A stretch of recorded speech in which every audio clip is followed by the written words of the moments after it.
बहुत सारे वक्ता बैठे हैं, बहुत सारे विद्वान बैठे हैं, मैं तो अज्ञानी व्यक्ति हूं, मगर मैं 4 शब्द इस समाज को और इस मंच पर बैठे जो लोग, उनसे भी मैं आग्रह करना चाहता हूं कि समाज के उत्थान के लिए जरूर कोई काम करें।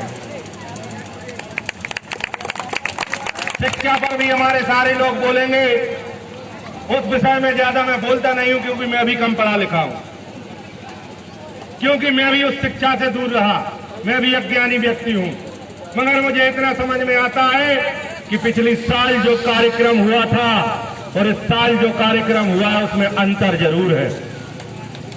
बताइए भाइयों, अंतर है कि नहीं है? पिछले साल जितनी ताकत से हमने कार्यक्रम किया था, इस साल उतनी ताकत से कार्यक्रम नहीं हुआ है। यही चिंता का विषय है। पिछले साल भी बड़े बड़े लोग आए थे, बड़े बड़े दावे आपके लिए कर रहे थे, मैं फलाना करूंगा, मैं ढिमका करूंगा, मैं ये कर दूंगा, मैं वो कर दूंगा।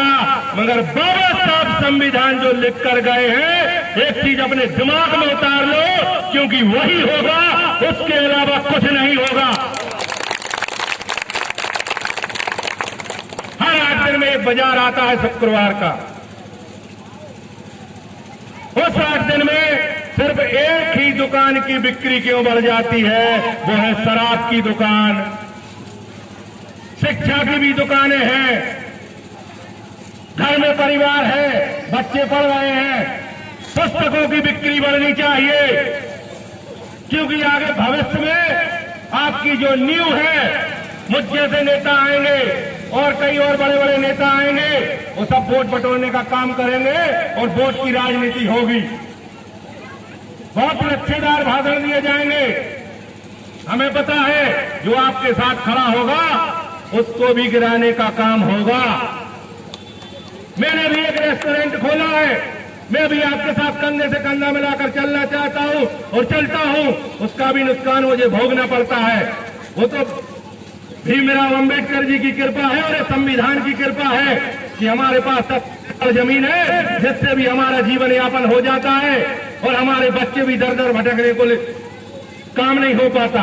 वरना लोग तो सोचते हैं कि जो दशा तुम्हारी है, जो दशा तुम्हारे साथ चलने वालों की भी होनी चाहिए, क्योंकि अगर भीमराव अंबेडकर जी का नाम लिया तो ना जाने क्यों हमारे बड़े भाई हमें दुश्मन मानने लगते हैं।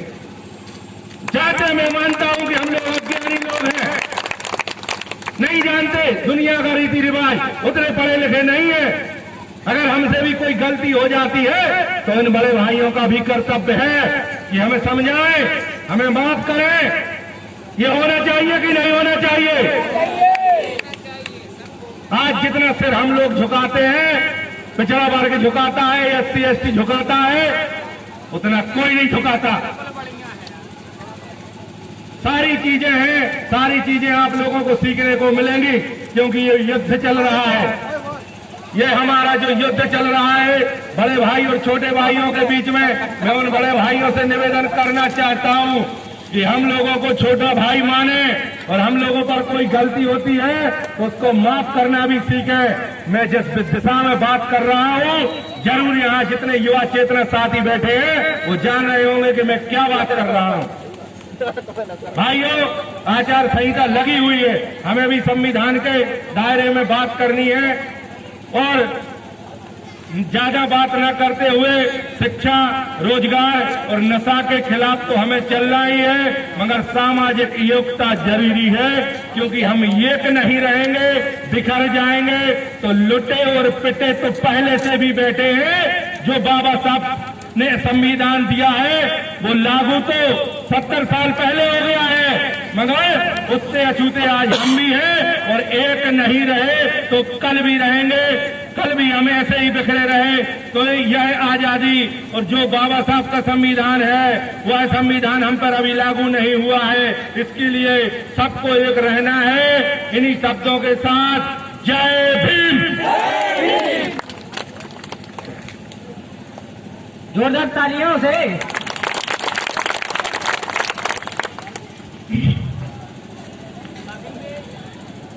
ये तो सभी को सर्वविदित है कि संविधान लागू होने के बाद भी आज हमारे SC, ST, OBC समुदाय की क्या स्थिति है, ये किसी से छुपी नहीं है। जिसको हमें क्या होता है ना कि सबसे पहले हमारे लिए इम्प्लीमेंट करना पड़ता है, हमें व्यवहार में आत्मसात करना पड़ता है। यदि हमारे जो हक अधिकार हैं, जो हमें बाबा साहब ने दिए हुए हैं संविधान के माध्यम से, जो कॉन्स्टिट्यूशन के माध्यम से दिए हुए हैं, वो हम लोग जान नहीं पा रहे हैं।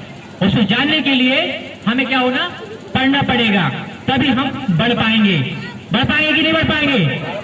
लेकिन हम क्या होते हैं ना कि जय भीम के नारे लगा के, जय भीम का घोष करने से, नीला पट्टा डालने से बाबा साहब का मिशन नहीं बढ़ता है।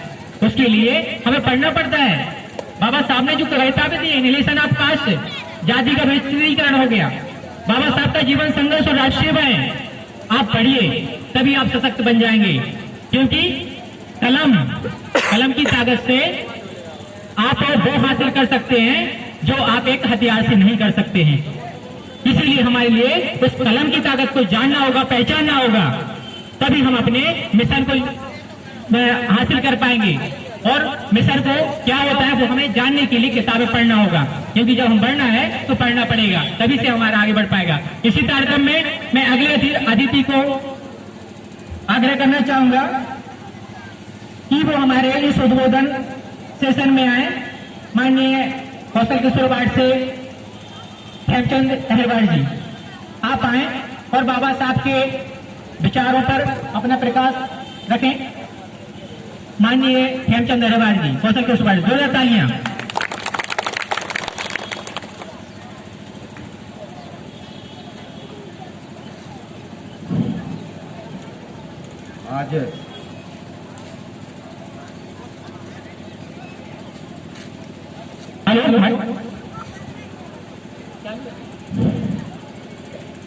आज बाबा साहेब अम्बेडकर जी की 133वीं जयंती के अवसर पर इस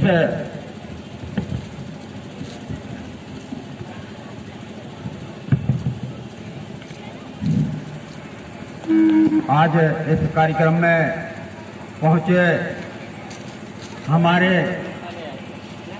नगर की नगर पालिका अध्यक्ष आदरणीय नेहा जी, आदरणीय अल्केश जैन जी, राजगढ़ी के राजा आदरणीय वैभव सिंह जी,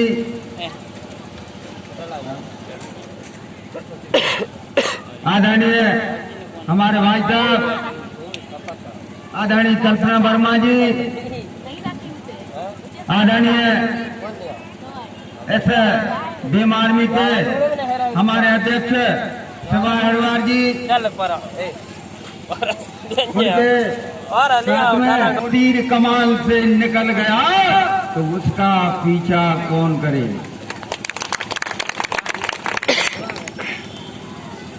जो हो गया तो हो जाने दो मित्रों। आज समय सुधरने का है, आज समय बदलने का है, बाबा साहब के सिद्धांतों पर चलने का है। क्योंकि साथियों, अगर बाबा साहब न होते तो संविधान न होता, और संविधान न होता तो वोट न होती, और वोट न होती तो हम न होते। आज हमारी इज्जत, आज हमारी सब कुछ, हमारी इज्जत है तो उस वोट की बदौलत ही है जो बाबा साहब अम्बेडकर ने उस समय दी थी। इसलिए मित्रों, उस वोट की कीमत को हमें और आपको पहचानना पड़ेगा जो बाबा साहब ने हमारे लिए दी। बाबा साहब अम्बेडकर का जन्म मध्य प्रदेश के महू नामक गांव में 14 अप्रैल 1891 को हुआ। उनकी माताजी का नाम भीमाबाई, पिता रामोजी राव जी सतपाल जी, जो बाबा साहब अम्बेडकर अपनी माता पिता के 14वीं संतान थे। उन्होंने अपने जीवन में इतना संघर्ष किया, खुद के लिए नहीं किया मित्रों, जो संघर्ष किया है तो इस कौम के लिए किया है, इस कौम के लिए किया। और संविधान में जो व्यवस्था